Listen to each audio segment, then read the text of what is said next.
Isang mapagpalang umaga po sa ating lahat. Muli ako si Mia Sebastian and welcome to our daily devotion with Pastor Russell Ocampo. And today is August 10, 2026 and our topic is all about Satan's attack and our defense. So our Bible readings for today is all about Zechariah chapter 3 verse 1 and a version.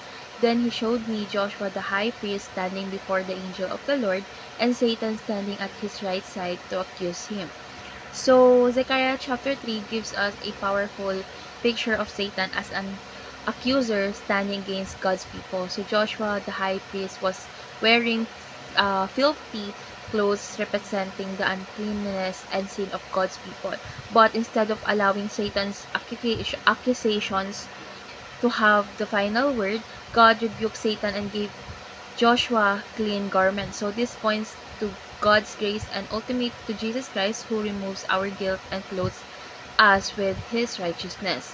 So let's go on to our teaching. First is Satan is the accuser of God's people. So Satan reminds us of our failures and tries to convince us that we are too sinful to be accepted by God.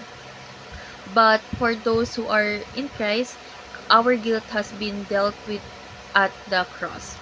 Second is Joshua represent God's people. So Joshua's 50 garments represented sin and uncleanness. His condition reminds us that we cannot make ourselves righteous through our own efforts. And last is God's clothes his people with righteousness. So God removed Joshua's 50 clothes and replaced them with the clean garments. So likewise, through Christ, God forgives our sins and gives us a new standing before Him. So let's go on to our application. How do we respond? First is reject Satan's accusations by relying on the finished work of Christ on the cross. When the enemy reminds you of your past, remember that Jesus has already paid for your sins.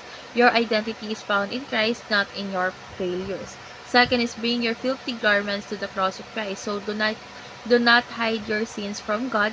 Confess them, repent, and trust His grace and forgiveness. And last is live according to your new clothing of righteousness. So since Christ has made you new, let your word, choices, and actions reflect the righteousness He has given you.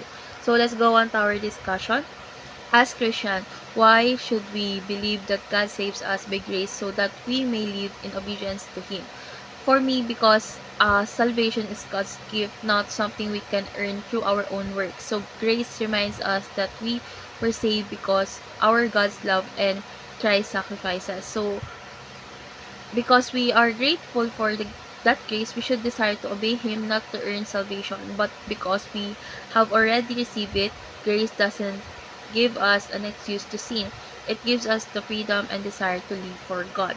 So let's pray. Heavenly Father, thank thank you for your amazing grace and for the righteousness you have given to us through Jesus Christ. When Satan accuses us and reminds us of our past, help us remember that Christ has already paid the price of our sins. Help us to bring every failure to you, receive your forgiveness, and live according to the new life you have given to us. May our obedience be a grateful response to your grace, and may our life always reflect the righteousness of Christ. In Jesus' name we pray. Amen and amen.